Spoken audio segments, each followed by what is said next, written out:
Welcome to Wyndham City's free business training. Today's topic is AI for Business, Practical Tools for Marketing, which is brought to you today as part of Wyndham City's partnership with RMIT University. My name is Fidesz May Santos, part of the awesome economic development team here at Wyndham City Council. And we, together with my team member, David Gatt. David, you want to say hi? Hello, and Marcus Cipresi outside. We are proud to host this evening's event. I'd like to begin by acknowledging the traditional owners of the land where we're meeting today. Wyndham City Council recognises Aboriginal and Torres Strait Islander peoples as the First Nation peoples of Australia. We acknowledge the Bunurong and Wadawurrung peoples as traditional owners of the lands on which Wyndham City operates.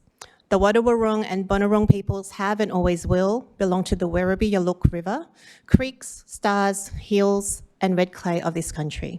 We pay respect to their ancestors and elders who always have and always will care for country and community today and future generations.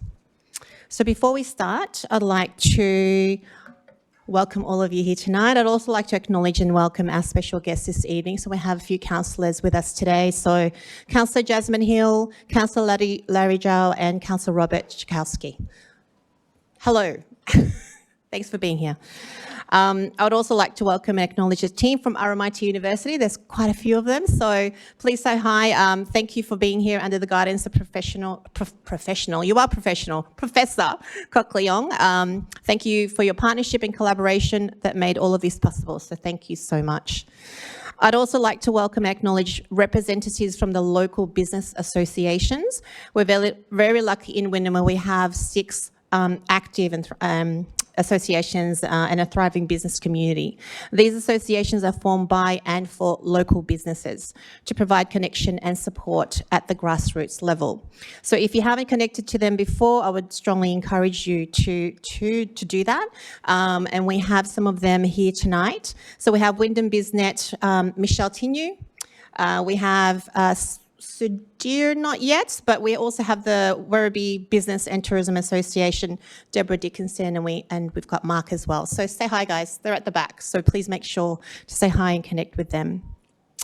A few more housekeeping notes as well. We really wanted to make tonight very interactive, so Jason can share a little bit more how tonight's going to work. But there'll definitely be lots of activity, discussions, and so we decided that we won't have a formal break time. You can, get some food and drinks as you go throughout the evening. And also, speaking of toilets, they're just down the hall to the left side if you're not aware yet. We also have public Wi-Fi, so no login is required. You just accept the T's and C's to connect on our Wi-Fi system. And yes, we will share the recording and the slides post session with you all, so no need to necessarily write notes and so forth, and you've got the activity sheet that Jason's prepared as well. Tonight we're aiming to conclude the session around 7:30 with the opportunity to stay back for half an hour or so to network and connect with each other.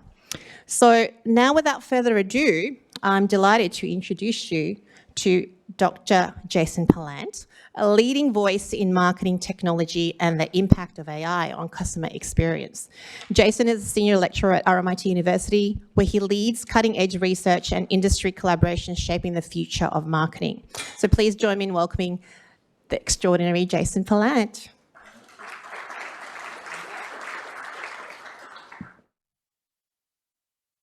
Microphones over so you don't get the feedback. Hello, everybody. This is an absolute pleasure on multiple fronts. This is a topic I'm very excited about around the power of technology and AI to empower small business and the way that it's making things easier to do things efficiently and scale, right? This is my 3rd session that I've come and done as part of the AI for Business workshops. The first one that I'm kind of running, so it's very exciting. It's very validating to see such a full room. So thank you all for coming, taking time out of your night on a Monday night to be here. As Fidesz said, we're going to do quite a lot of activities. I want you to be doing things, which is why you've got a worksheet in front of you. And as we mentioned, so anytime, get up, get your drinks and snacks. You'll see that there'll be times where I'm asking you to do stuff. That's probably the best time to do it, but anytime you want, get up and do it. So here's our goal. We've got now just under 2 hours, and at the end of it, What we're going to do is define your unique business proposition, your brand position. You are going to train an AI assistant on what your business and brand position is, and then you are going to use that to create some branded marketing content of your choosing, all using low-cost or free tools appropriate for small business, all within 2 hours. I've put a lot of pressure on myself, but we're going to do it. Here is how we're going to get there. I'm going to give you a very, very basic intro, a very quick intro to some core marketing concepts. Then I'm going to show you how we're going to use AI to segment and target our customers. Then we are going to develop and write a value proposition, and then we are going to create all of your on-brand content. You will see that the worksheets in front of you follow this flow as well. Okay, speaking of the worksheets, there's some printed. That QR code will allow you to download it if you want a copy and you want to be able to get it later. We will send it out as part of the workshop anyway, but if you would rather look at it digitally, you're welcome to download that right now. I'll stand out of your way. I was standing right in front of your photo. Yes? Okay. Happy? I still see some phones. We're good. All right. Now, as we go through this idea of creating content and a brand with AI for small business, I'm going to use my personal example. I am a small business. I'm a sole trader. I am myself. I have branded myself as the MarTech Doctor, and I've used exactly the process that you are going through tonight to create my business and my content. If you want to see the end result, you can go to themartechdoctor.com. Everything you see on my website is created by AI using the steps that you are doing tonight. So I'm going to give you my personal experience in addition to the best practice and the research that we know works. But it is not just all about me. I have multiple helpers here tonight. I realized too late that I didn't put KL, Professor Coquelin, on the slide. So KL, can you wave for us? He's up the back getting a coffee. That's our fearless leader, the director of all tech initiatives in the college. But around the room, I'll get everybody to put your hand up if you're on the slide. Here they are, they're up the back and they're waving. These are my helpers who are going to come around and help. At any time you get stuck, something doesn't work, you want to ask a question, we're going to come around and help. Yeah. Now, your last helper, arguably the most critical one, is ChatGPT, or whichever AI tool you prefer. I've done it in ChatGPT because in the enrollment or registration, you all told me that's the one that you use. If you use a different one, go for it. For tonight, I'm going to show you how to do things in ChatGPT. So if you haven't already, log into your ChatGPT, have it ready, wake it up, right? Power it up, get it ready. Someone down here was making menu photos, like literally before the session. I was like, that's perfect, you run the session. Didn't want to, so I'm going to keep running it. But get that ready, because you are going to do things in it tonight, if you so choose. You don't have to. I've given you the steps. You can do it later. Okay. First, let's introduce ourselves. I want you to just, next to the person next to you, just introduce yourself and your business. For example, hi, I'm Jason Pallant. I'm from RMIT University.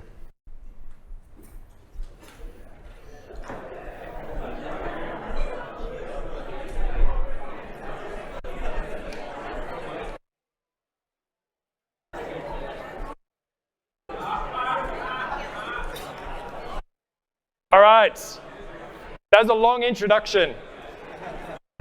Some of you must have really, really long business names. All right, we're done. Hey, ready? We're back. We're moving quickly, everybody. Here we go. Come back with me. We're here. So, all I wanted was your name and your business. Great that you're chatting. You probably know each other. This is an amazing local community. For now, I want to just name and business. Now, second, I want you to reintroduce yourself, right? With not your business, but a recent time that you or your business helped someone. For example, hi, I'm Jason Pallant. Last Friday, I ran a workshop on how government agencies could use technology to augment their marketing activities. And I helped a disability agency learn when to turn on and off different marketing for people as their conditions change. I thought that was quite a useful thing to have done. So I would like you to introduce yourself with a time you've helped someone, either yourself or your business. Try that one.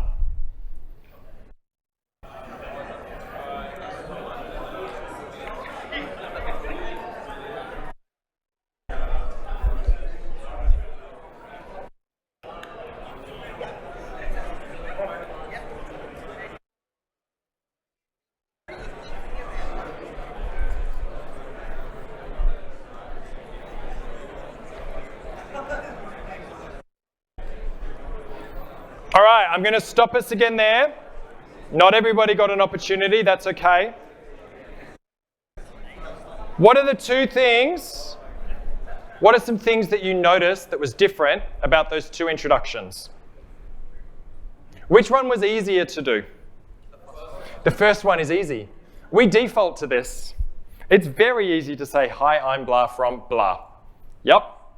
It is harder to introduce ourselves by the value that we've created for other people. Yep. But notice the response to it. Yep. If I introduce myself as, hi, I'm Jason, I'm from RMIT. People go, cool, that's nice. Maybe you have some thoughts about that because you know RMIT. Maybe you've been to the sessions and you go, great.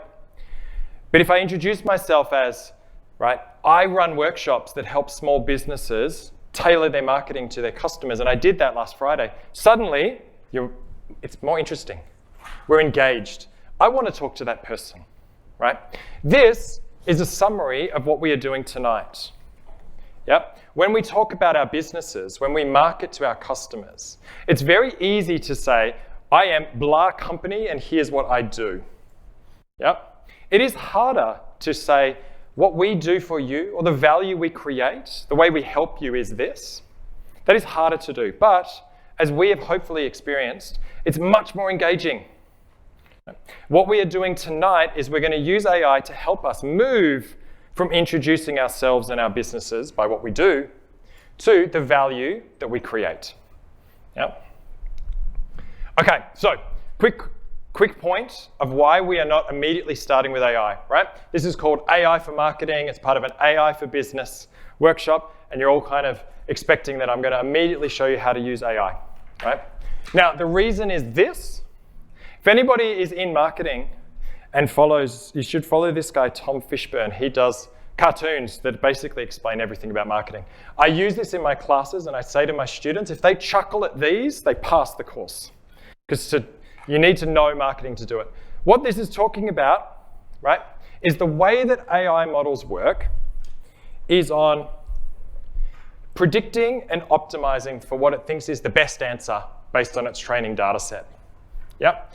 So they are trained to take things that are different and push out what it thinks is the best answer. Now, applied well, this is a great thing, right? Applied without principles, this is a really bad thing for a business because anybody can use ChatGPT. Anyone, right? My kids use it. That means your competitors can use it too.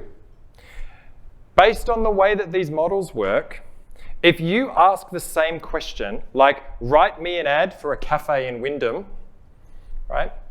And another cafe in Wyndham asks that question, you'll get very, very similar answers because it is giving you what it thinks is the optimal answer for that question. Yeah? So, the content, the things that you create with AI need to be relevant to your context. And what that means is you need to teach your AI assistant what that context is. That's the main focus of what we are doing tonight. We're going to spend most of the 2 hours with you teaching AI what your context is, the way that you stand out from other businesses, what makes you unique. Because once you do that, the creating the content with AI is easy. You can then roll that out as many times as you want for any types of content that you want, right? But we're going to spend the focus on what should that positioning be, so that at the end of the session, when I ask you, okay, now introduce yourself by the value you create, you have a good answer. Because once you have that, AI can replicate it in any format, in any types of content that you want. Yeah? So that is why we're not jumping straight into AI. We're doing a bit of business stuff first, because then that will make the AI stuff easy.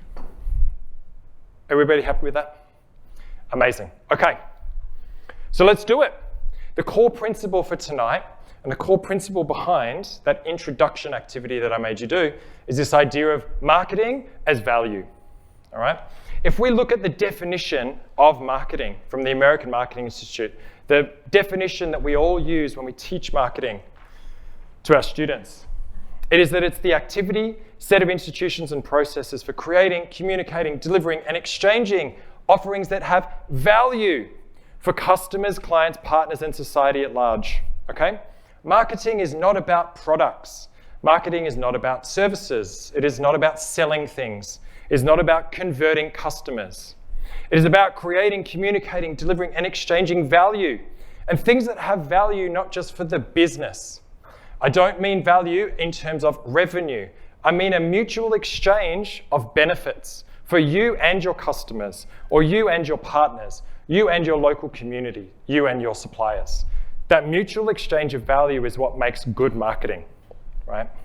Anybody can sell stuff, right?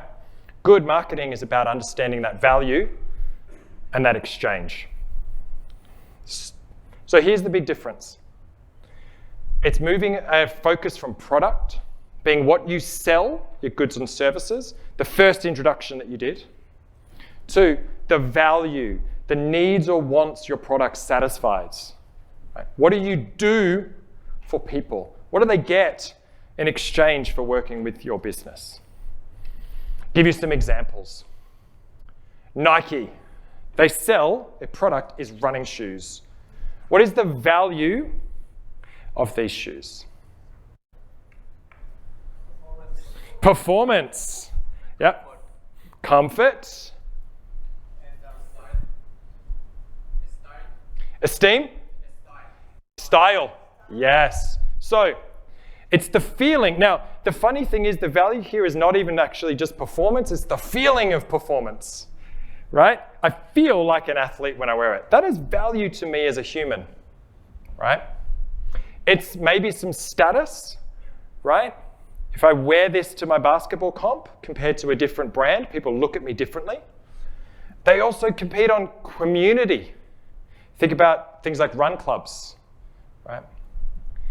Okay, cafes. Their product is coffee or food, but what is their value? Yep. Who said third place? Someone said third place. You read my slides. A coffee shop, right, is not about coffee. Yeah, a little bit it's about coffee. But it's about energy. As a parent, coffee shop is get me through the day. Yeah. It's a meeting space. It's the place that you go for an informal job interview. It's the place you go for your informal dates. Yeah, it's third place. It's a place you go and hang out, right? Here you go. Now, this is me, the MarTech doctor. My product, the thing I do is talks, workshops. Maybe I write articles, right? But what is my value? What am I providing to people? Good. Trusted knowledge that people can put into action. Yep.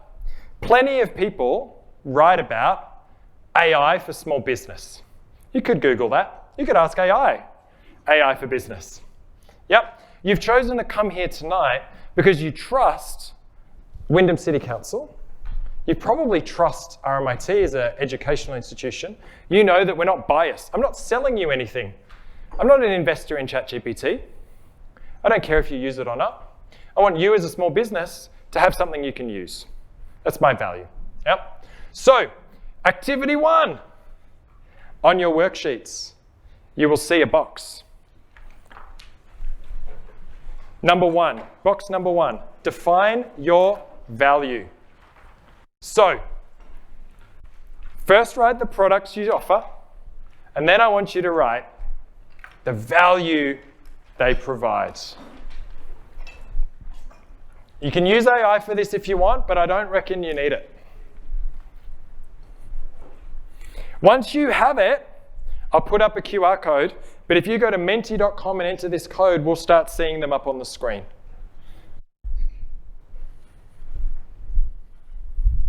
If I click the start button, that would be helpful.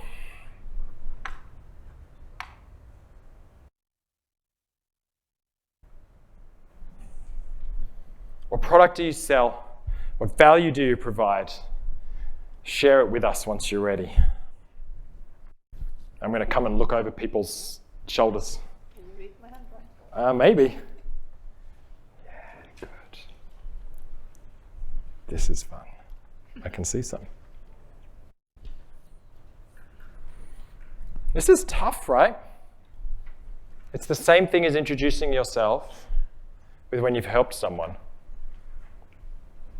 Who's going to be the first? I see 7 people are in my Menti. Who's going to be the first person to hit submit? We should have had prizes. We need to give out some hats or something. You're going to get a big clap from me for being the first person to do it.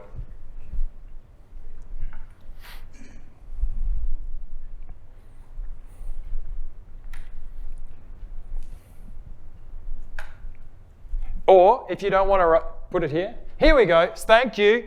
Who did this? Who's that? Hand up. Yeah, big clap. Thank you. The first contributor is always the critical one. It's the same thing when I walk into a new class. The first question, I don't care what it is, I just need someone to say something, because once they do, so thank you. You're my favorite participant so far. Still up for grabs. All right. Products that I sell, good. Business coaching and mentoring, right? And the value is trusted partner for startups and scale-ups, right? I would, without knowing your business, I reckon the value is deeper than this, right? Trusted partner. The value might be, right? Faster funding, right? Quicker success. What's the outcome that you drive? Okay, wedding and funeral ceremonies. The value is a meaningful celebration or commemoration of life-affirming events. I like that, right? Publisher about parenting, the value is better families and satisfaction of raising better people. This is amazing, right?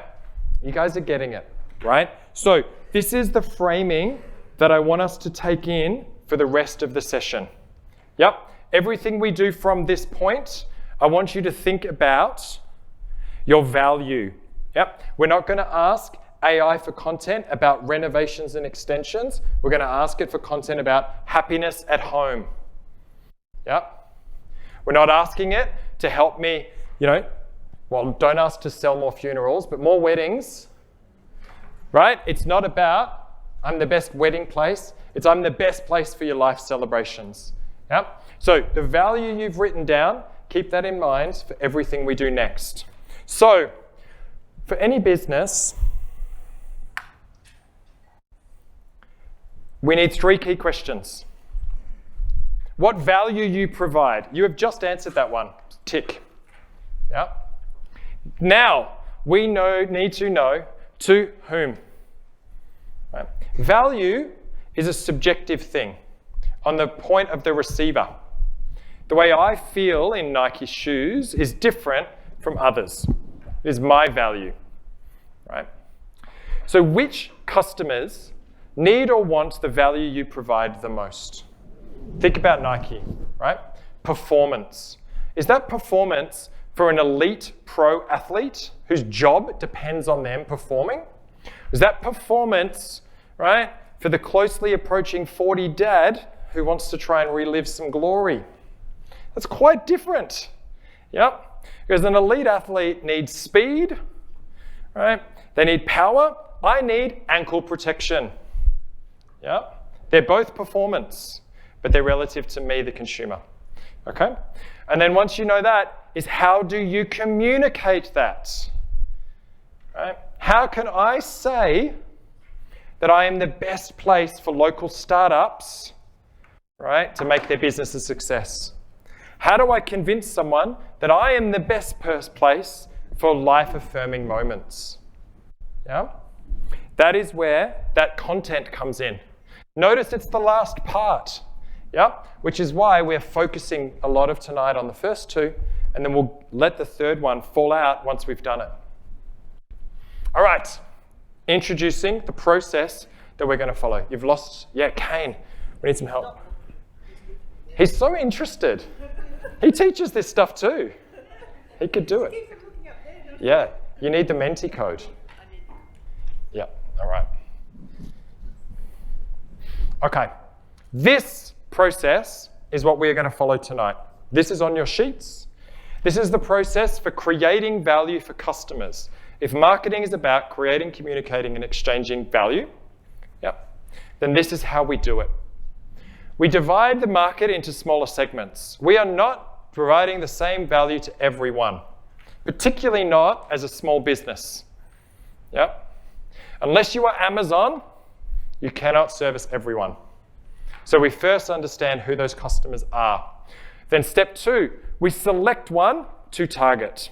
I'm going to be the best for these people, right? If I am about life-affirming moments and weddings, am I for posh, classic people? Am I for young hipsters? Am I for alternative people? They want very different life-affirming moments. What am I providing? Then we differentiate ourselves to create superior customer value. You will be the best at that value for those customers. Then all you have to do is tell people that. That's the easy bit. Yep. That's our steps for tonight. So, step 1, segmentation. Dividing a market into groups that share senses of value. Why? Because if we want to connect strongly with customers to create tailored marketing strategies, the first thing to do is segment that market. Because when you've done that, you build and grow. It's the old golden rule of know thy customer. This is the process of you getting into the mindset of your customers, understanding what they value, and positioning yourself to them, not from you as a business and what you want to provide. All right, pragmatic reasons. Mass marketing is very hard. Being everything to everyone is very, very difficult. That means you need to have lots and lots of products. You need to be talking to a lot of people at a lot of time. It's very expensive because you need to tailor to lots and lots of different people, and it is more competitive. Right? So trying to do everything to everyone, to me, is not a sustainable strategy for small business.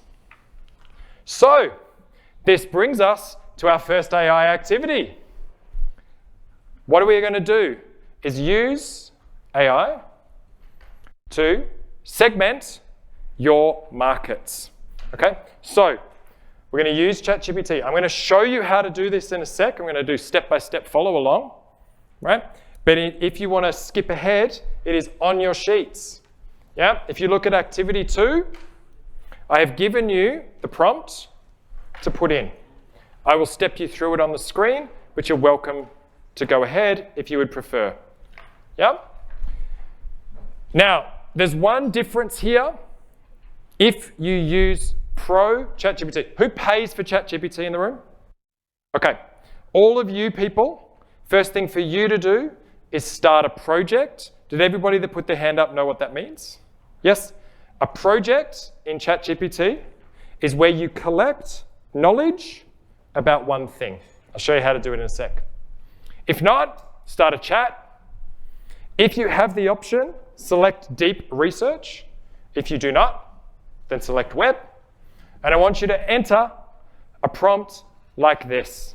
I run a, insert your business type here, in the Wyndham local area focused on, insert your product/value here. You will help me with a segmentation targeting positioning process. Start by researching customer needs and demographics in the area, analyzing possible customer segments I could target. The last sentence is critical. Make sure segments are value-based, not just demographics. Now, when you do this, you might notice that it will ask you some clarifying questions. That's a good sign. Remember, context is key. So the more questions it asks you, the better. And then you might have to wait. Because if you click that deep research option, right, it will look through hundreds of sources for you. It only takes about 5 or 6 minutes, but you need to get it started. Everybody ready for me to show? We good with this? All right. Here we go. So, now I have to turn around and look this way and find my mouse. All right. What I was saying before is, if you are a pro user, you will have a little drop down here called a project. Yep. A project is like a folder on your computer, right? So when you put things into a folder, in AI, that's the same thing. Yep. So a project is where you group chats and documents that are about the same topic. Yep. So if you have this button, do it. If not, just open a chat. What you'll see is I've already done one, right, for this AI demo, where I've told it a little about what I'm doing, and I've started this new chat. So what I've gone in here, I shouldn't have done that. Hang on, you're just going to watch me scroll for a second. This is where, you know, when they do cooking shows, and it's like, here's one I prepared earlier.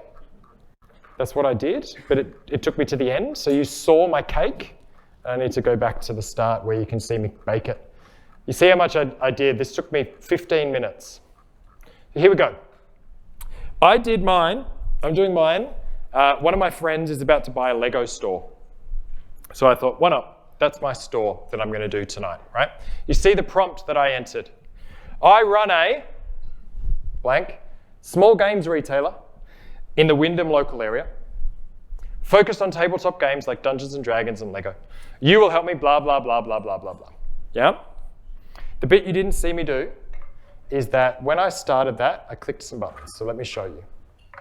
In here, I go new chat.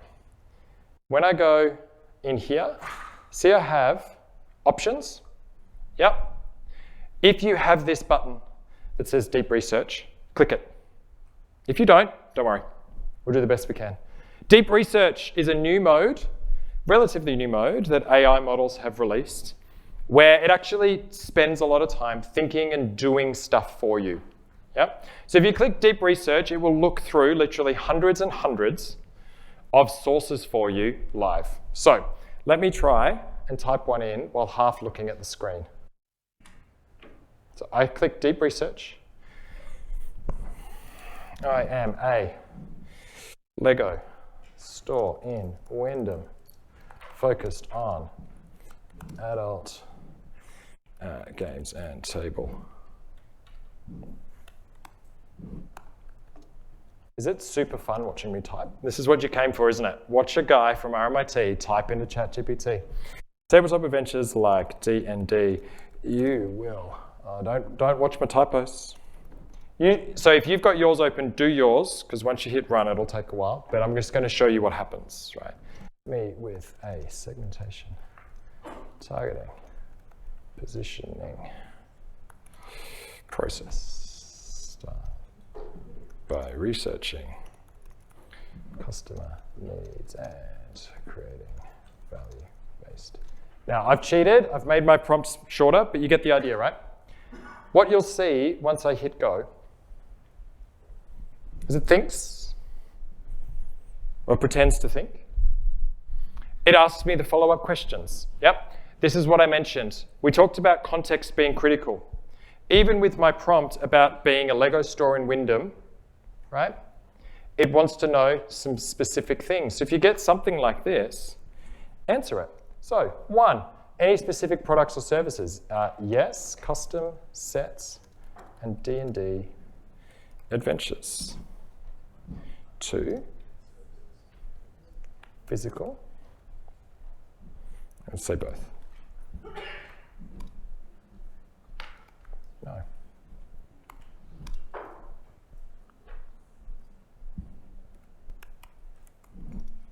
All right. Let's try again. Has everybody got this far? Hands up if we've got this far. Has anybody started their research going? Yeah. How long is it taking? How many sources are you up to? All right, here we go. Good. So this is what you'll see. Starting research. Yep, so if you're a pro user and you get to this stage, this is awesome. This will take up to 10 minutes. Yep. Which is why I'm going to do some other stuff. We're going to come back. Again, cooking show. It's gone in the oven. We'll do some things, we'll come back. Everybody happy at that stage? Yes? We've asked for some research. We good? Speak now. Good news. All right, here we go. Back to here. I'm going to teach you what we did and why, and then we'll come back to that. So, there are 4 ways to segment a market. There's 4 factors you can think about customers when you want to divide them. Yeah? Geographic. So there is where they are. Yep. Wyndham versus not Wyndham. Or within Wyndham, areas. Yep. Demographic. Their age, their gender, income, education, facts about them. Yep. Psychographics. Their emotional value, lifestyles, and values. Behavioral, what brands they use, how frequently, what they buy. Take a guess, which ones, I'll tell you there's 2, which 2 I'm going to say the best? Yes, why? It's emotionally connecting to the service. So behavioral is very meaningful. Yep. If you really buy the products, that's important. Yep. And? Psychographic. Good. You guys have done this before. Why not demographic? Why are my segments not males aged 35 to 45? Because in a lot of businesses, they are. We think in those terms. What is the problem with demographic segmentation? It's too generalized. Yes, in what ways? I'm looking where I hear voices, so I'm going to, if you was a you. People want the emotional outcome, not the physical benefits. Yeah? They want to know how they It's a really big assumption that every man of a certain age is the same and wants the same products or services. Yeah? It's a really big assumption. It's also a really big assumption that every person in Wyndham wants the same thing. Yeah? Wyndham as a area is one of the most diverse areas we have. Right? And so bringing that into a geographic segmentation is relevant. It's important that you're in Wyndham, but it can't be the basis of our marketing strategy. Yeah. I love this as a slide that we show in class. If you were to do a demographic behavior, like a lifestyle segmentation, is now king, all right? These 2 people are the same, right? Now, as a marketer, I don't think I'm targeting them the same for very many things. Maybe prostate exams. Beyond that, right? This is the challenge, right, of demographic segmentation. We must move beyond it to value. What do people want? What do people buy? How do they make their decisions? So when I do this for myself, right, as an example, before you look at yours, right, as an academic who knows some things about MarTech and AI, who are my segments, right? It's things like business schools. What they need is research, advice, content for courses. What could I bring? Research, talks, etc. Maybe there's large enterprises, they need research and skills and upskilling. The small businesses, they need foundational concepts, things they can use. Maybe there's the general public, right? So for me, when I'm going, how do I position myself? What are the activities I want to do? It's one of these kind of 4, right? Hopefully, now that I've filled in enough time, yours are ready. So if you've done your deep research or you've done your general ChatGPT search, you should, hopefully, have some segments to look at. So that is our next activity. Have a look, what segments are you getting out of AI? And this is our first time where we're going to stop for 5, 10 minutes to do this. So you want a drink, coffee, bathroom, do that. Discuss it with your group. I want you to have a look. Find your segments. Look at them. Try asking some follow-up questions. Tell me more about that segment. Tell me more about this one. How do these two compare? Which one would be more likely to engage with whatever my product is? Yep. So that is our next activity. Look through your AI. Once you've got them, use your sheets. In step 2, you'll see a table, the segment, and the value that they want. Have a look. See what you find. We'll come around and help and discuss. Yeah? Cool? No one's responding because they're so interested in their segments. That's good news. All right. I'm coming. This is where I walk around the room and see who's going to hide and not want me to come to them and who wants me to come. Yeah.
I'm going to bring us back because what I realized is that like 100 people in the Wyndham area all of a sudden asking ChatGPT to do research on Wyndham local businesses might have overloaded whatever ChatGPT's local stream is.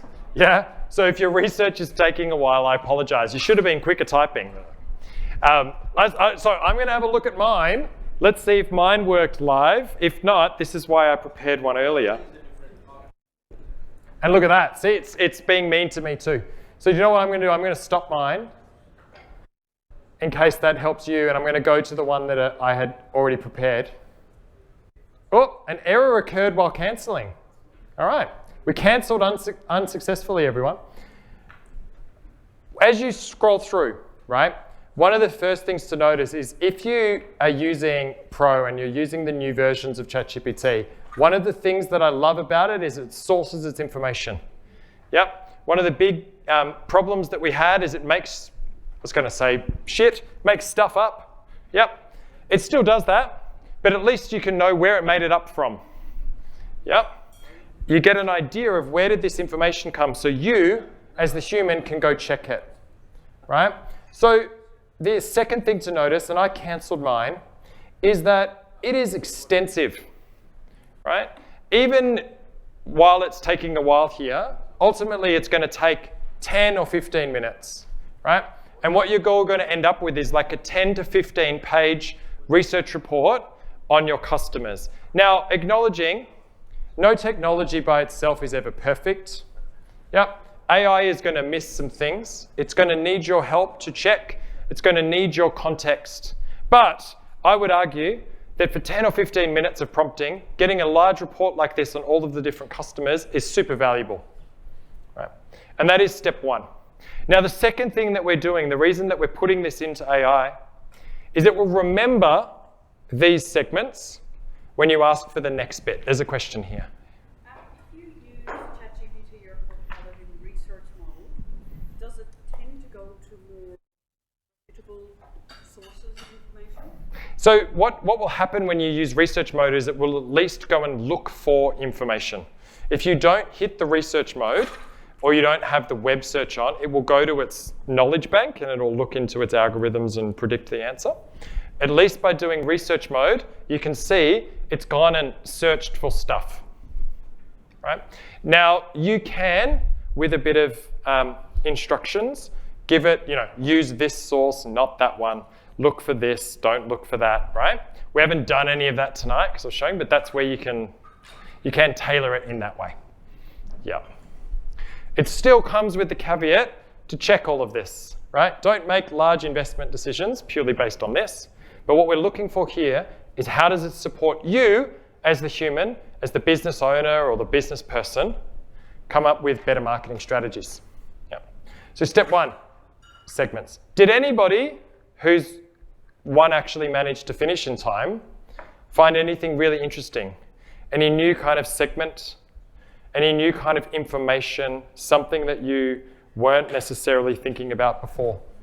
Anybody want to share anything? Actually helps to define future priority sectors as well, where we could be looking years ahead, so not just the now, but So isn't that great, right? One of the big things we can do as a business, and particularly for you as small businesses, is you're so in the day-to-day, right? You're running the business, you're doing things, you're working with customers. Who has the time to sit back and think about an emerging new business or segment that's coming 5 years from now, right? Who does have the time is AI. Make AI do that, right? Make it research stuff. Make it think about the future trends, right? Let it synthesize that for you, right?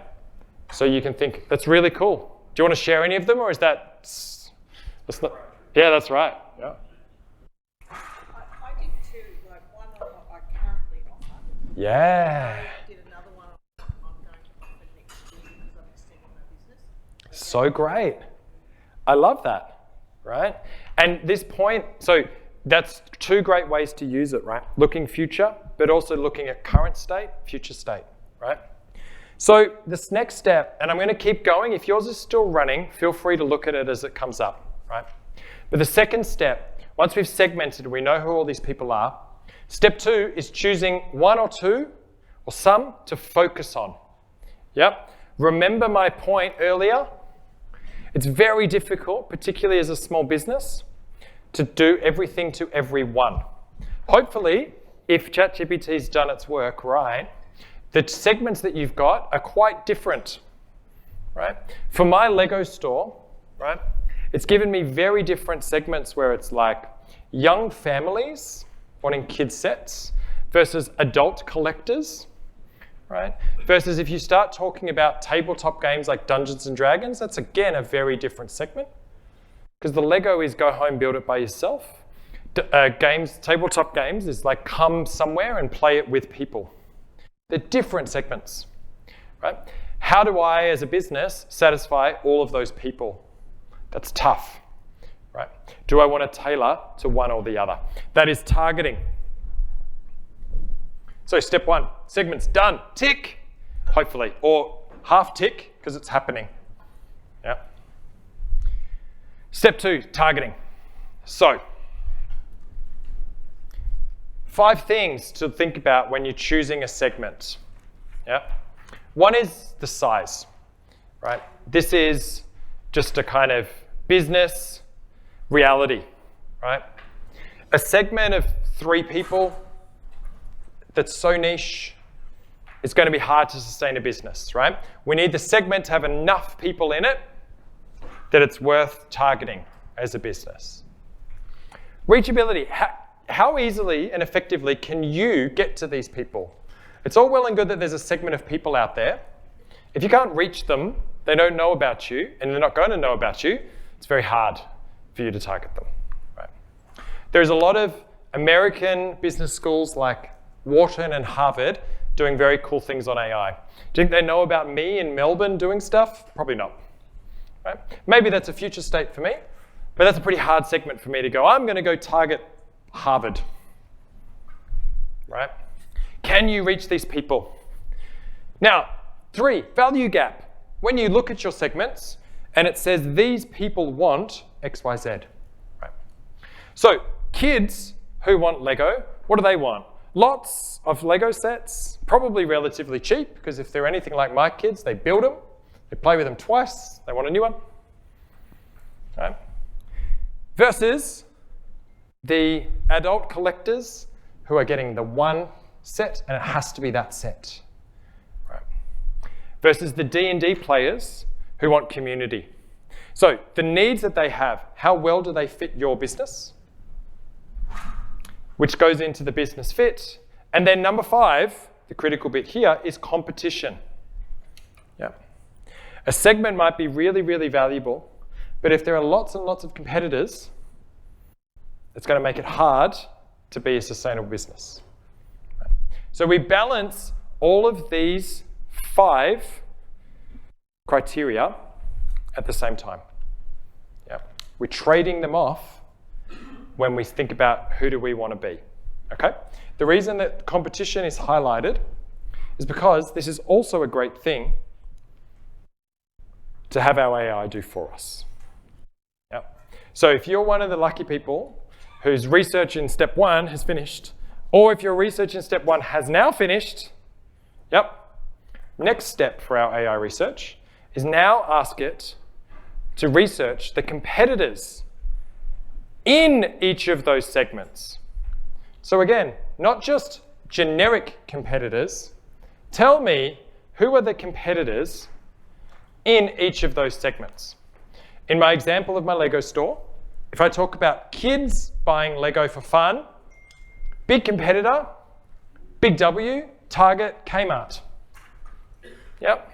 They sell generic Lego sets for very cheap, and they're everywhere. They are less a competitor for the adult Lego collectors. It does not make sense for Kmart and Target to stock super unique Lego sets because it's too expensive, right? So it is competitors, but it's not competitors overall, it's competitors by segment. So that is AI activity 2.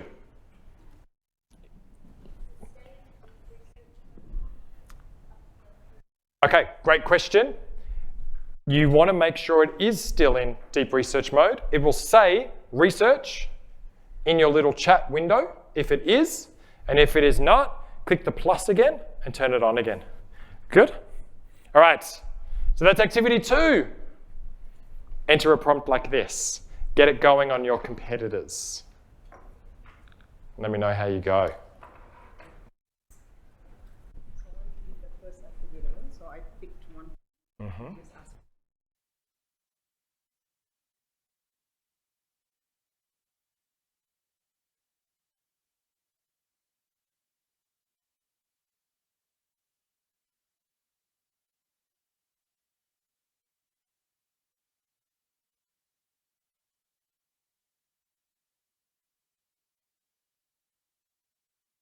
Don't limit it to just one segment yet. Yep, get it to research competitors in every segment, because that is going to be part of our factor of which segment we choose to target. I'm just going to walk around and see how that's going for everyone.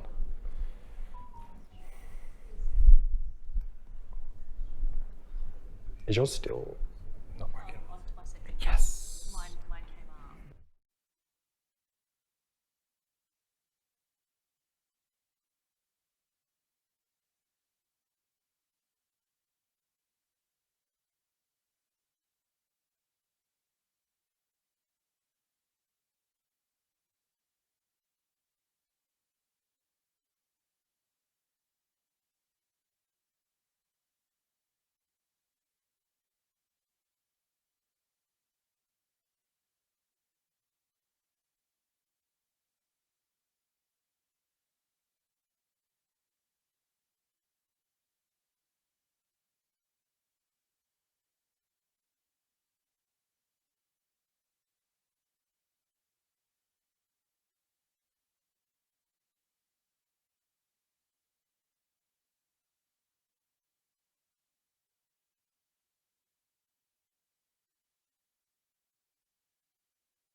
Can I get a hand if our competitor research is happening? Yeah, and we're waiting. Most people. Yeah. There's a question up here. No, it's happening. Great news. Okay. So again, while this is doing its thing, let me show you some stuff. Why do we target? As we said, it's very hard to satisfy everybody at every time. I'm going to show you a cafe. I'm going to show you the perfect cafe for me. You ready? I have a 6 and a 4-year-old. Yep. My wife and I, if we're going for coffee, it's something like this. Yep. It is mostly a playground. And we're sitting on these couches. Yep. That's a great question. Yeah. It's in Melbourne somewhere. Yeah. I know, right? Now, be honest. Put your hands up. Whose is this? Is their worst cafe? Yeah. Right? The idea of kids running around, spilling your coffee, horrible idea. Yep. Something like this, right? We're sitting, it's open, right? Horrible for kids. I see a lot of trip hazards. I see a lot of heads going into a lot of corners, right?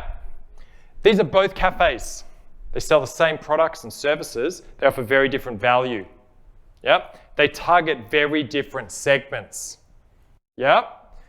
The way they design themselves looks different. Now, the way you would market these two cafes is very different. The words you would use, right? The branding you would use, the Instagram posts that they do.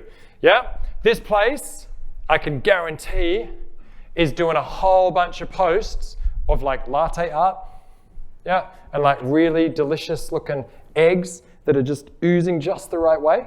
Yep. This one's doing kids looking super happy and parents like this. Yeah? That is the idea of targeting, right? So it's clearer for us as marketers. We don't waste money advertising to people that don't want our service. It's better retention because we lock in on those people. We nail their need, right? We satisfy it. As a result, it's lower acquisition costs. Because I tell you what, so we saw this, when I put this up, first question, where is this? I want to go. Yep. So be that for whatever your market is. Yeah. You're more efficient in your optimizations. You service that one thing amazingly well rather than doing lots and lots of things poorly. And if you do this really well, you can charge more. Yeah. Play cafes are a thing that you pay to get into. Parents will pay and then pay for the coffee to put their kids in that little gate. That gate. It's a valuable gate. Yeah? I love my kids, but that is a valuable gate. That coffee that I drink warm. Yeah? Nail their need, you can charge them more. People will pay more when you get their need right. Yeah? Okay, so what we're looking for, and I apologize for the fonts not coming through great on the slide.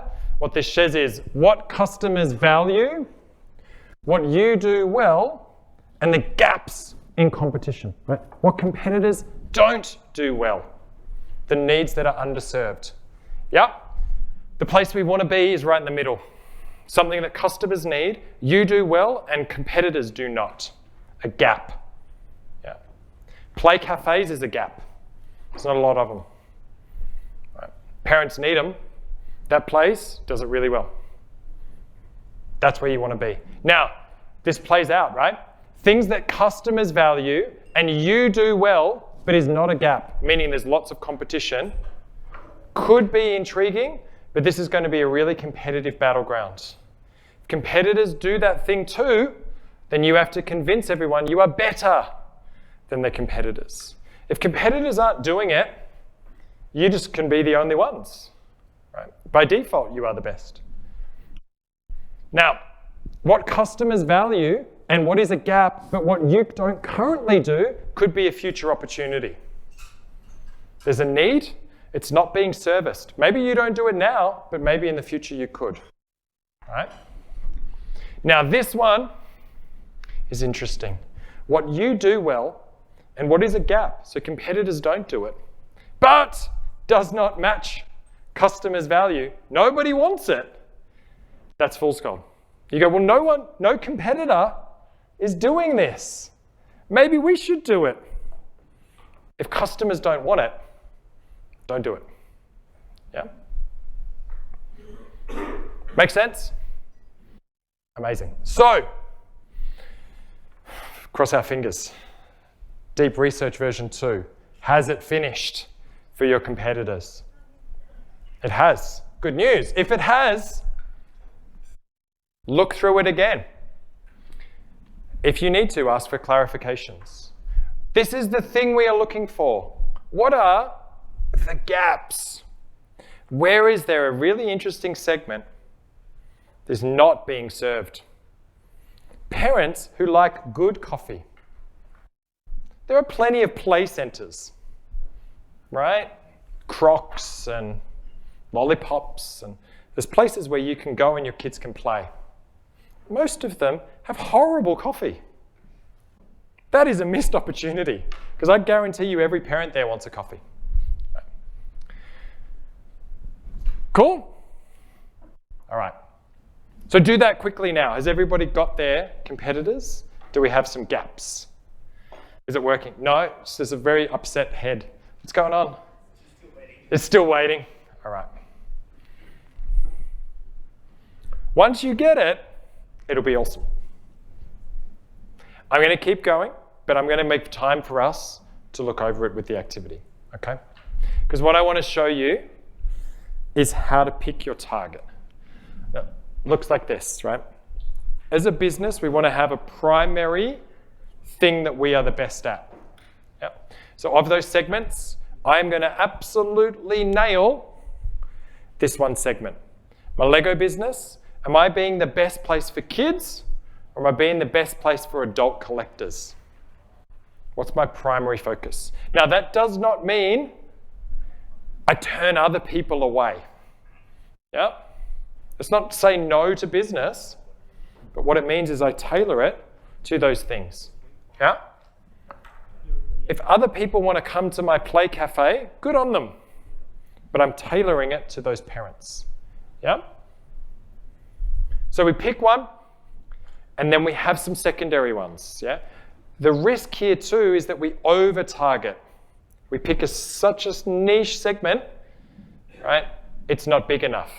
Yep. So we are trading off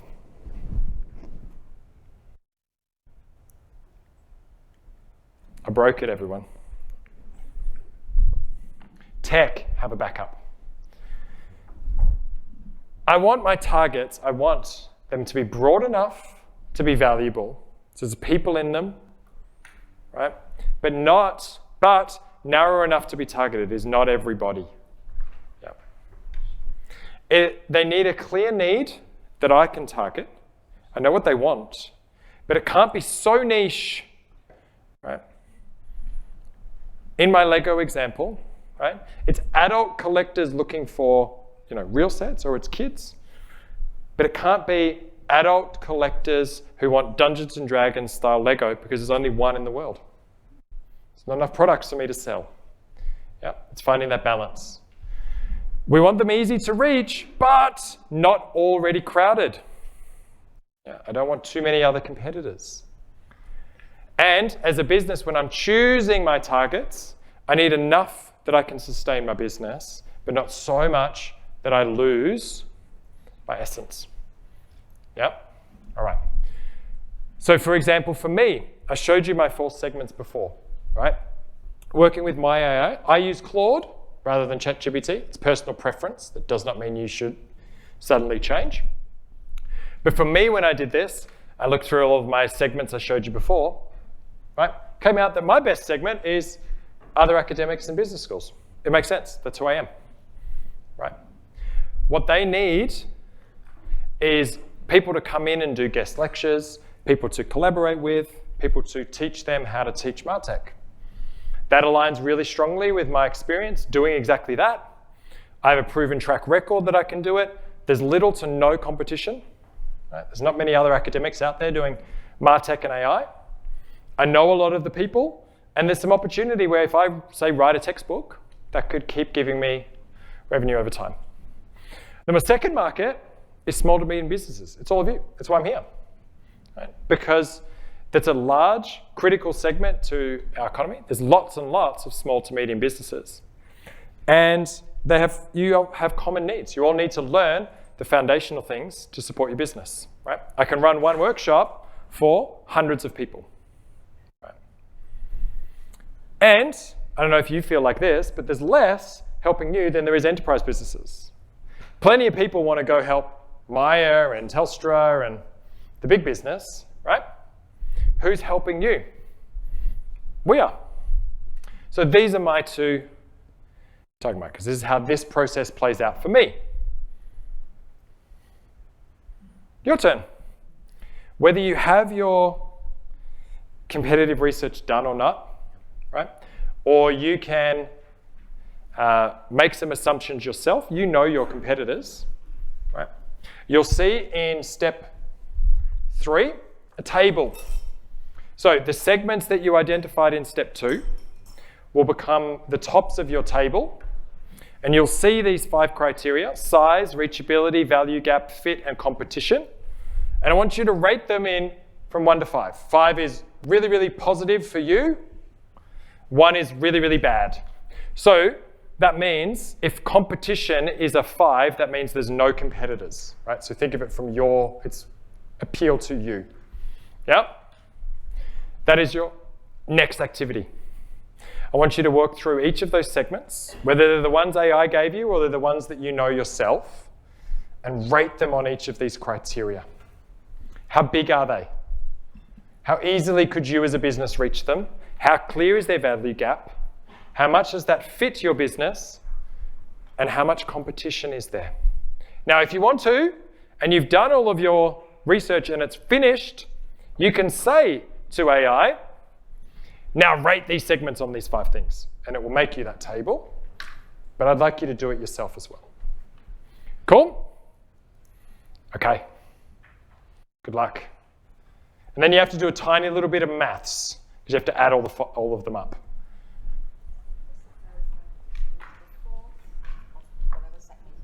Yeah. Rate them out of 5.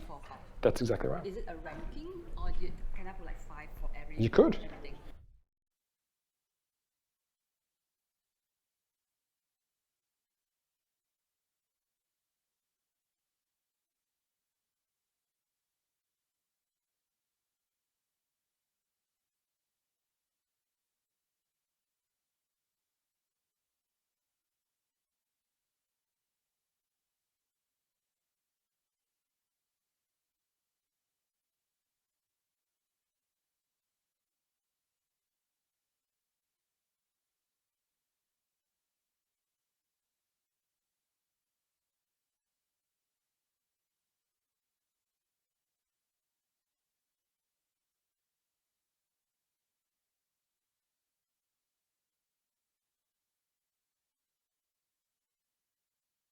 From earlier, when I showed you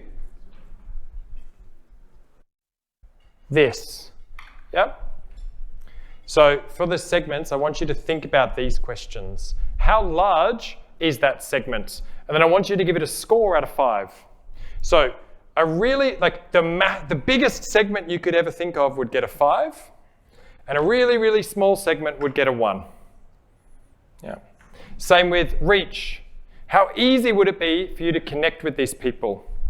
If you already know them, that's a 5. If they have absolutely no idea where you are and they live overseas and they don't check emails, that's a 1. Does that make sense? Yeah. So give them a rating out of 5. We're doing really well, everyone.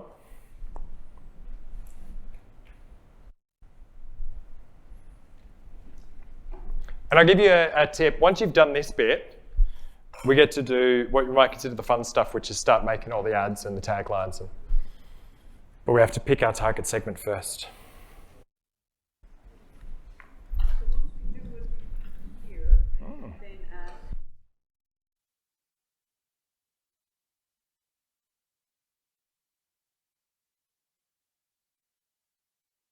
then You know, once you've ranked them, should AI pick our segment? My answer is no. You are the business. I want you to pick the target segment. AI can advise you, but it is your choice. You know the business better than AI. You know the customers better than AI. You know the competitors better than AI. AI is guiding you. It's giving you evidence you might not have thought of, but it's your job to pick your target segment. Yeah?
How are we doing here so far?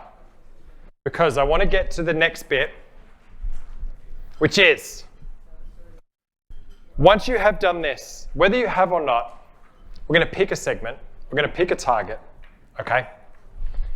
And then that target is going to become the basis for all of the content we're about to create. Yeah? Because when you think about this, right? We've segmented and we've targeted. We've now chosen a segment, hopefully. If not, for the sake of the exercise, pick one. Right? You can always change it later. Now, it's about how you position yourself to that target market. Yep. Are you targeting, if you're the cafe, are you targeting me and my kids, or are you targeting the workers? Which is it? Right. You make that choice. Now, things are going to speed up because we don't need deep research anymore. We're going to start creating our content, okay? So, one thing that you could do, right, is tell it the segment you're going to choose and ask for a detailed summary. Yeah? We no longer need deep research for this. Turn that mode off. But what this is going to do is give you a really useful pick up and take summary of everything you've done beforehand. Yeah? This is one of the tricks of using AI, is that once you do all of this work, don't lose it. Yeah? Ask it to summarize everything it has done for you and the choice that you've made. Right? I have chosen to target the families with kids. Or I have chosen to target the adult Lego collectors. I have chosen to target whatever it is. Right? Given that, give me a 2-page summary of them with relevant research, justifications, any details that will help me position my brand. This serves a few purposes. 1, you can take that with you. 2, you can feed it back into AI. 3, you can give this to other people in the business. Right. This becomes your source of truth, right, for your target segment, okay? So I'm going to encourage you to do that now if you have time. If not, again, you can do this as you come back to it. Right? Okay. Once you've done that, oops, sorry. It's not, sorry. This one you don't have to copy exactly. The ones that are important to get the words right, I've put on the sheet. This one is mostly, you could take out most of the things here. You could just say, I've chosen this segment, give me a 2-page summary of their relevant details. Yep. All right, I'm gonna move on for time. Here we go. Value proposition, differentiation and positioning. We're combining the two because they're highly related. You have picked a target segment, right? In my toy store example, what's going to say I'm actually going to target adults, right? I'm going to target Lego collectors. I'm going to target people who want to come and play tabletop games with other adults. There's plenty of competition for kids. There's not a lot of places where adult gamers can go and meet as a community. So it's going to be my business. Whatever your business is, we're going to start doing this. We're going to do a value proposition. This is one sentence that describes everything your business does and who for. Right? It's the full mix of benefits upon which the brand is differentiated and positioned. It is the answer to the customer's question, why should I buy your brand? Yeah. Here is a general format. For insert target customer, so for adult gamers who value or need, want a place to meet and play games with other community members. We are the insert category here. That might be game store, community center, whatever the word is. That unique benefit because reasons to believe. So we are the community gaming center that allows them to come together with like-minded customers because we host regular, free gaming nights using our products. Yep. So it is who you do it for, the value they have, and how you are the best at it. The value, not the products. Yep. My gaming community store is the best, not because I sell Lego sets. It is because I am the place that welcomes everybody and builds community around games. Yeah? So this is your next challenge. I want you to write your positioning statement like this. There's two ways AI can help you. You can tell AI to write them for you. You could ask it to write you 5 different positioning statements using the correct format, or you could write your own and ask for feedback. It is up to you. The logic here is, right, one of the things about human creativity is the more ideas we see, the more creative we are, right? So using AI, like, it's hard to write a positioning statement, but it's easy to evaluate ones that you see. So what we do is we ask AI to write us 5 different ones, not 1, 5. Because you now have alternatives to choose from. You as the human are going, I like that one, I don't like that one. Or I like parts of this one and not that other one. It requires you to still be creative and think about your business. If you asked AI for one positioning statement, psychologically, you would anchor to that one forever, and it would be very hard to convince you of anything else. Yeah. So I'm going to use it to ask to create 5. Using the format, for target, who value, we are the category that unique benefit because proof. And I'm about to ask you to share yours on the screen. So it's up to you how you want to create it. Have AI make 5 and choose one. Write one and have AI evaluate it. It is up to you. Now, the better that you do this, right? Because this positioning statement is the basis on which we will have AI create all of our content forevermore. Right? Because if you get this right, it will know your target segment, it will know the value they require, it will know your unique positioning in that market, and it will be able to match that in every content that it creates for you. So this is your challenge.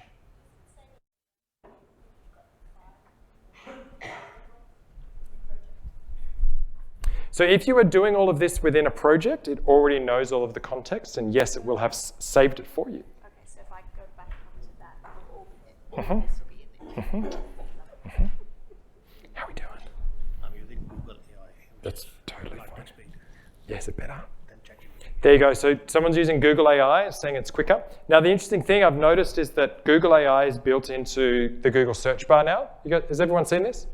So if you search for something on Google, you have the option to do AI mode. Now, what's really sneaky that they don't tell you is that that's their worst model. Yeah. So it is much quicker, but that is by design because it is using much less compute power, because Google does not want its best AI model doing every Google search ever. Think about what people are searching for. It does not want to waste AI on that. But it's a very good option for quick searching. It's also a really interesting implication for, as a business, if people are going to be searching for local businesses through that AI, how do you be the one it says? That's a completely different topic. So, do we have some positioning statements? Yes? All right. I want to see them. Somebody show me. Show me yours.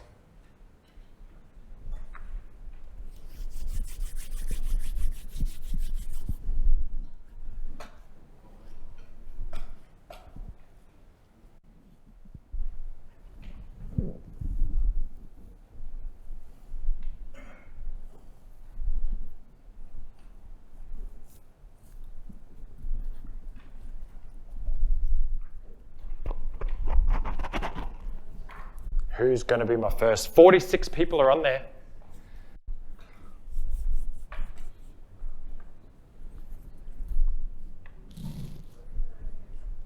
This can be a copy paste from AI if you want. Just these 5, you need to insert before the actual.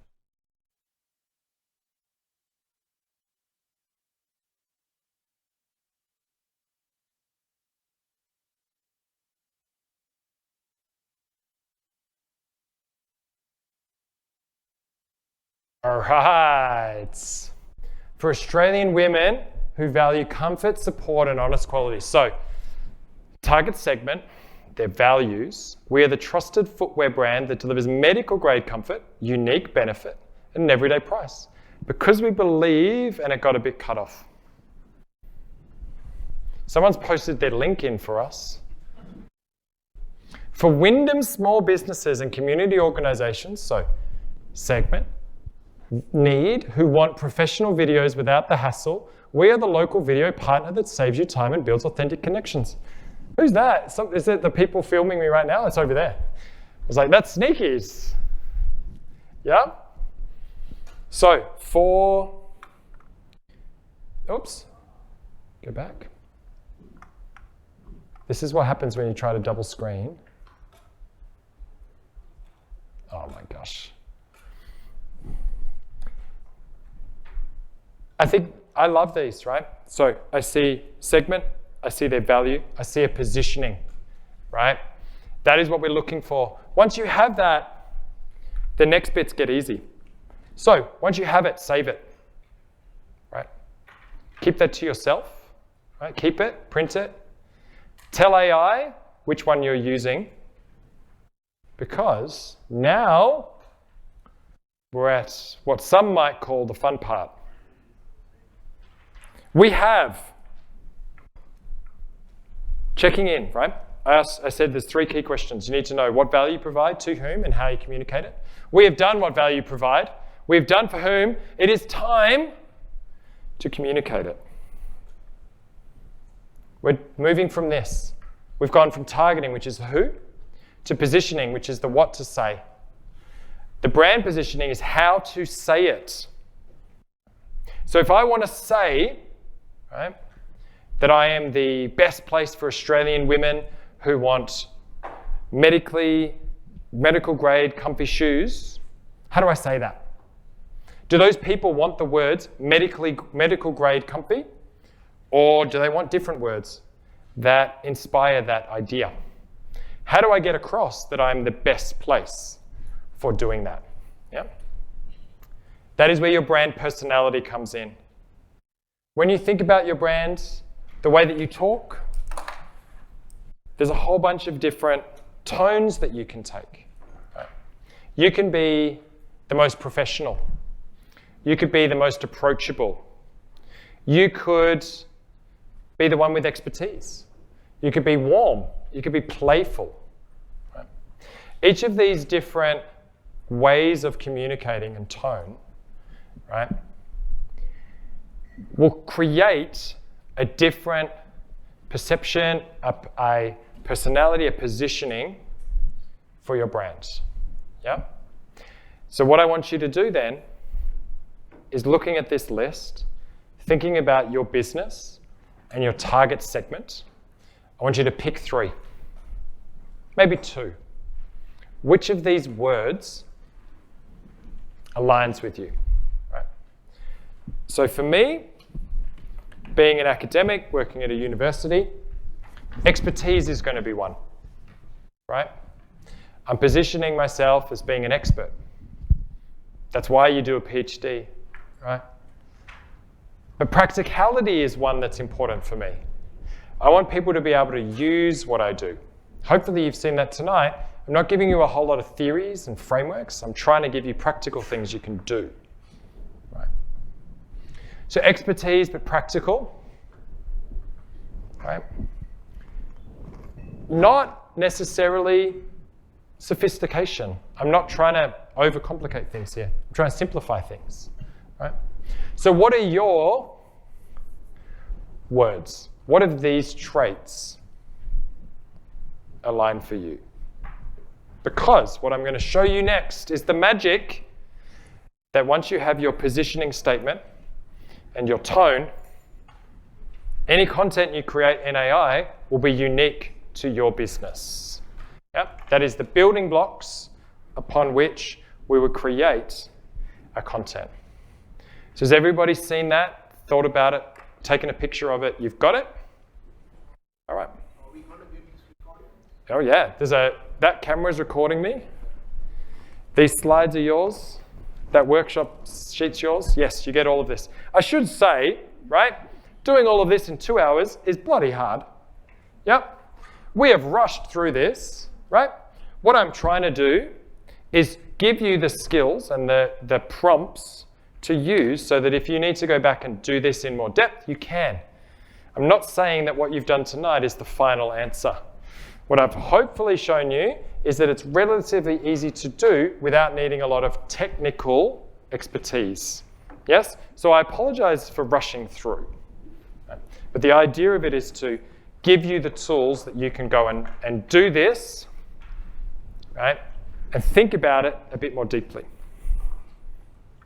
So, once you have this, everything else, right, flows out. Once I know my positioning statement, I know the personality I want to have, then the content that I need to use, the keywords I'm going to include, even things like my tagline, my brand name if I need it, everything else can flow through. And it turns out that once you input a positioning statement and your traits into AI, it's extremely good at creating all of these other things. Yeah. I mentioned that my website, the Martech Doctor, is entirely AI created, down to the point of, right, back-end keywords, SEO optimization. The entire thing on there is all done because I inputted, and I went through this exact process of my brand tone, who I am, and my content. Right? I can now put into my Claude, my project, a link to anything that I've done, and out will pop an entire post about it in my brand tone. Yes, I'll check it, but I can have it from creation to website in 10 minutes because I've taught it how I want it to do. Yeah? So as an example, for me, I'm professional, innovative, and expertise. I'm going to present balanced and unbiased perspectives. I'm going to use clear and accessible language, provide research. And so that is where my tagline has come from. I enable Martech knowledge for everyone involved. So I enable. I don't consult, right? I go beyond teach. I enable. I give people knowledge and skills that they can use. And I do that for everyone, not just enterprise businesses, not just tech vendors, not just consumers, right? All of those people that are impacted by Martech can benefit. So that is now your job. Positioning statements, brand traits, 2 or 3 of them. Get it to create some things for you. Test this out, right? Can it, from your positioning statement, and then you tell it, I want to be playful, approachable, whatever it is, get it to create a tagline for you. Get it to create keywords for you.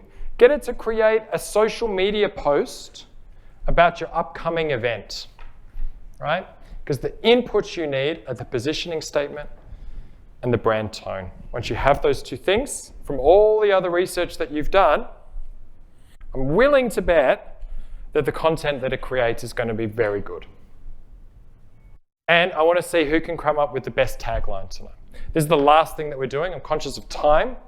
David Gatt's walking around. He's handed out feedback surveys. It wasn't even finished. What if my best thing was coming? Yeah. What I will say, right, we're officially finishing in a few minutes. So I'm going to show you everything we've got to show. But then we're staying around so you can discuss, you can apply this. Yeah. But this is the bit, the last bit that I want us to do is use your positioning statement. Use your brand tone. Who can create the best tagline? Showed you mine. Who's going to beat it? Here we go.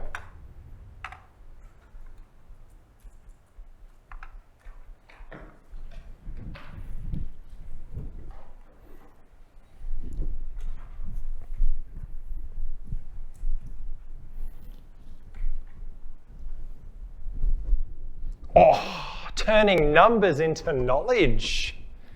That's nice. Who's turning numbers into knowledge? Who is that? Right up the back. Turning numbers into knowledge. I'm intrigued. Tell me more. Tell me about the business. Well, providing confidence and clarity in day-to-day numbers. How good is that? Right? Turning numbers into knowledge, right? Confidence and clarity in all of the everyday numbers that we need, right? Expert Tax, your partner in prosperity. Your success is our metric. Not uptime alone, but smarter, faster, more profitable, right? Fast forward your marketing. Make confident decisions every day. So, picture back to the start of the session, right? I asked you all to introduce yourselves with your name and your businesses, and then I asked you to introduce yourself with the value that you provide to other people, right? It was difficult.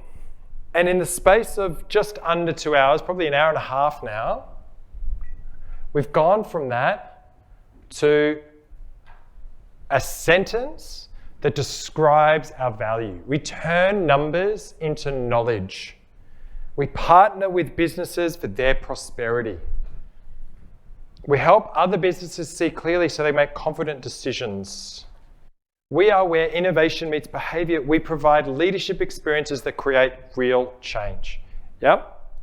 Suddenly we have a customer-centric, so a view of the value we provide, summarized, right, into some really nice taglines, which means you have everything you need to create any content that you want. Right. Once you know what you're trying to say, how you're trying to say it, and how you are positioning yourselves, right, you can apply this to anything. You have a target segment and an understanding of their needs, or at least the tools to go find out more. You have, hopefully, a clear positioning statement for that target segment. And you have, hopefully, a brand personality to communicate your unique positioning. You now have everything you need to target and create your content. Right? So that is your home activity. Right?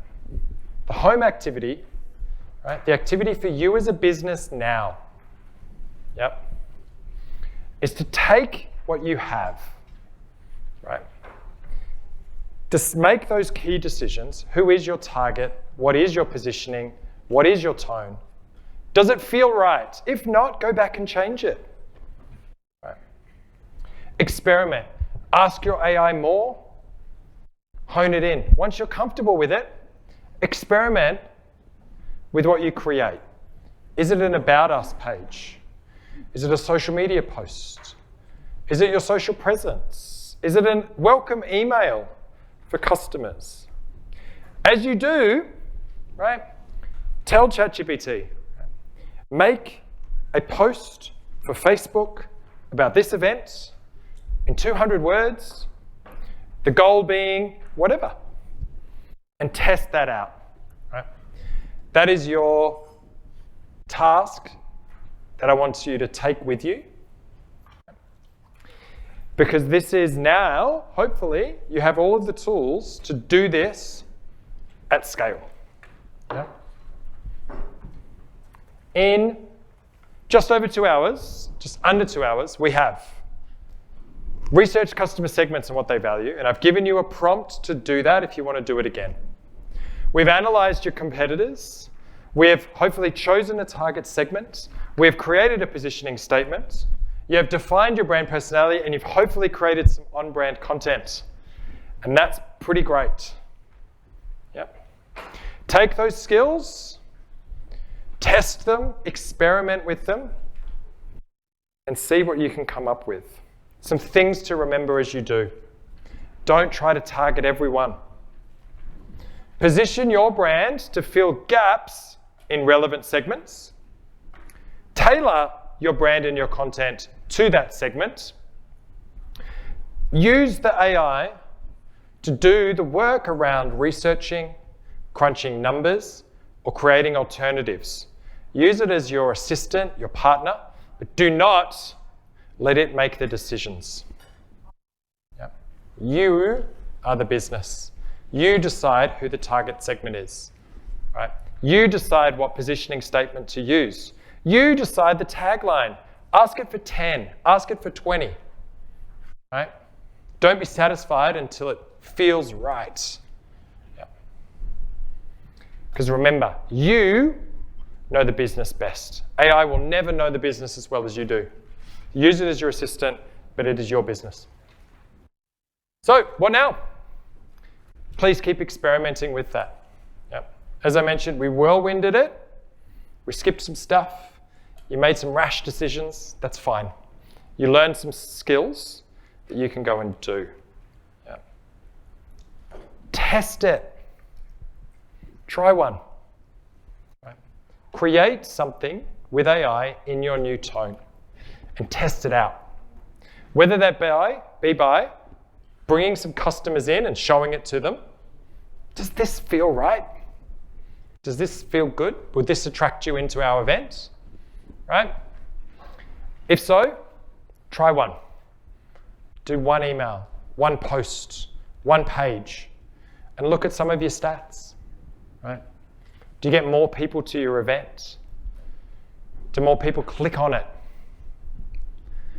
Experiment with this, keep testing it. If it doesn't work, tell AI it didn't work and tell it to do better. Yeah? And then look out for more. We're going to run some more sessions on this. We've got plenty more that we do with the AI for Business program. We're going to hear more about that in a second. But this is very, very start. Yeah? This is the place for you to launch from. This is not end result. This is start of something new for you as a business. And so I'm going to say a massive thank you for having me, taking your time out of your night. That is my email. As I mentioned, if you want to see and follow and look at my, this event will become a post that AI will create for me on my website, right, tomorrow. So if you want to see that, check out themartechdoctor.com. You might see yourself. But until then, I will hand back over and say thank you.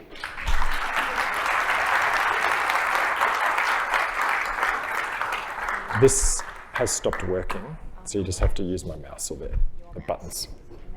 Another big round. That's working now. Another big round of applause for Jason, please. Thank you so much. Amazing evening. Hope you all had some really practical and valuable takeaway. As Jason said, it just begins now. And so hopefully you're a little bit more confident in terms of having a play and experimenting and really utilizing the power of AI, but for your business. So thank you for being here. We are just time check 7:30. If I can just take a moment to ask you to provide us your feedback. We're always about continuous improvement and doing better, so we need your feedback to help us do that. We will have the surveys, that will be distributed to each of you. If you can please take time out to complete that form, it will really help us do, good work. Yes, that's right. And there's in that survey, there's question 8. For those of you that are keen to learn more about Wyndham AI for Business, please provide your contact details there, your email and your contact name, so we can then follow up with you. A few things that we've got coming up as well at Wyndham in terms of business support. So our next free training session is on the 19th of November, and this time we'll focus on profitability and cash flow, which is really important, of course. Also another session around practical tips on how to make more money and, more importantly, keep more of it. So that's on the 19th of November. On the back of your A3 sheets as well, you'll have QR codes where you can register. We've also got a QR code there for our Business Matters newsletter, which we distribute on a monthly basis. It's all about what's on, what's happening. So if you want to keep engaged with us and continue to learn more about how we can support your business, please subscribe if you haven't already. Okay. And also, for those of you who don't know about Spark Business and Innovation Hub, we have this collaborative space just in the heart of East Werribee Precinct. The team are based there. We offer affordable space for startups to small businesses. So we currently have about 40 plus businesses operating out of there with amenities and so forth. So please drop in to meet some of the team or contact us if you wanted to schedule a tour and so forth. And we're happy to, accommodate you there. And then finally, Business Matters in Wyndham. We have more than 35,000 businesses here. Our team is here to support you. So please reach out to us. You can email us, or you can, as I mentioned, the newsletter, or you can speak to any one of the team members tonight as well. So to wrap that up, thank you again for being here on a Monday night. It's a big call, you guys. So very, kudos to you for being here and working on your business on a Monday night and, staying with Jason and learning more about AI. Please feel free to stay back. We've got about half an hour to connect and whatnot. I also want to just reiterate the business associations we have at the back of the room. We've got, please make sure you connect with them and see how you can be part of the groups and the associations and all the good work that they do to support business as well. So thank you again and see you next time.